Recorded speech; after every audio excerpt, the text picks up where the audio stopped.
कि एक अम्मा और बिटिया दुई लोग घर में रह रहे थे भैया, और अम्मा ने बिटिया को बिहाव कर दो। तो बिटिया ने एक बार मम्मा के पास में फोन लगाई के पूछो मम्मी का हाल चाल। तो मम्मा ने कहा है भैया बहुत अच्छा बढ़िया हाल चाल हमारा। और फिर बाके बाद में बताने लगी कि बिटिया हमारे यहाँ तो पानी बरसाई लगो। अब बिटिया ने फोन पे तुरंत ही बता मम्मा आज हमारे देवर देवरानी दिल्ली से आए रहे, ऐसा करो मारेंगे ना बरसाई यहाँ पे केंगे बरसाई। क्या भाव रजनीश भैया? बिटिया ने कही है कि मम्मी है ना बरसाई पानी आवाई मेरे देवर देवरानी, मम्मी है ना।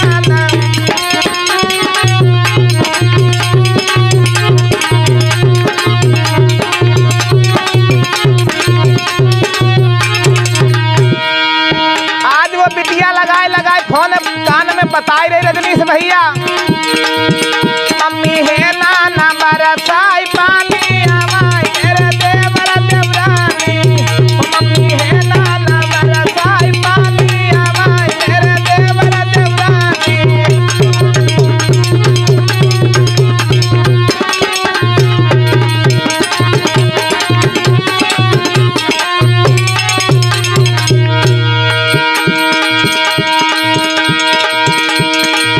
बरसा हुई है मेरो देवरा भिगी है, बरसा हुई है मेरो।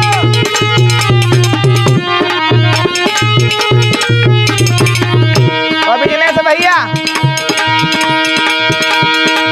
बरसा हुई है मेरो देवरा भिगी है, बरसा हुई है मेरो।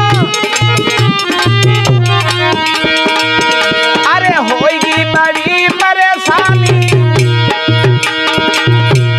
होगी बड़ी परेशानी आवती मेरे देवर देवरानी, बरसैया चौकानी आवाई मेरे देवर देवरानी।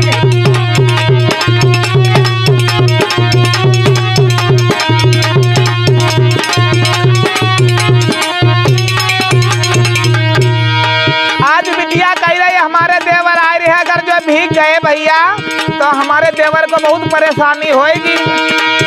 मम्मी है ना बरसाई पानी आवाई मेरे देवर देवरानी, ना बरसाई पानी।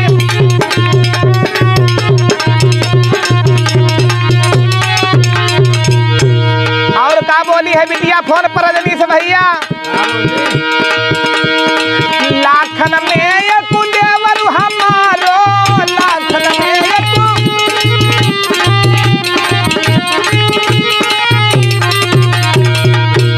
देखो हमारो देवर है जो भैया रजनीश बोली रही, हमारो जो देवर हो बड़ो लाखन में एक लगी रहो, लाखन में एक देवर हमारो, लाखन में एक।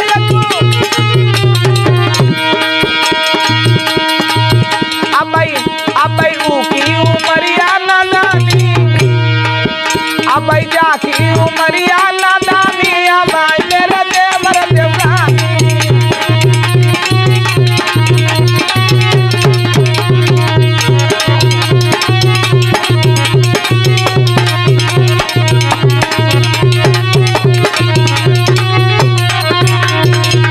ओ भैया मम्मी है ना बरसाई पानी आवाई मेरे देवर देवरानी, मम्मी है ना बरसाई पानी आवाई मेरे देवर देवरानी।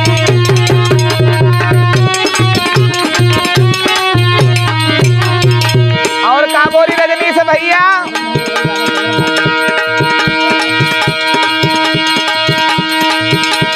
हमारी देवरानी हम का खूब मानई, हमारी देवरानी हम।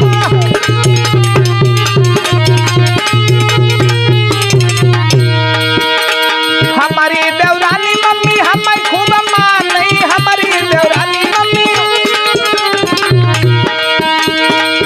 ऐसो ही ना भैया बिजनेस हमसे कराई ना आता कानी। देखो हमारी देवरानी है जो कबहू नाई लड़ी हमसे, तनिक वाना कानी नाई करती। कोई हमसे करे ना